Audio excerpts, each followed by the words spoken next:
cooking chicken breasts. I was going to stuff them with my broccoli and cheese, cream cheese, cheddar, fontina, Ritz cracker crumb topping, but I didn't have whole chicken breast. See this one? It's just a little one. So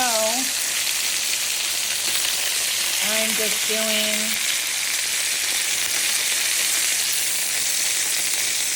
it this way, and I still have it together. Or I can splash this one. Filleted chicken breast with a little jerk seasoning on one side. And my broccoli, cheddar, fontina, cream cheese, Ritz cracker bake. And there is a little bit of broccoli cheddar rice left over from last night, because that was last night's dinner, because that's what I was craving. And there you have it, dinner.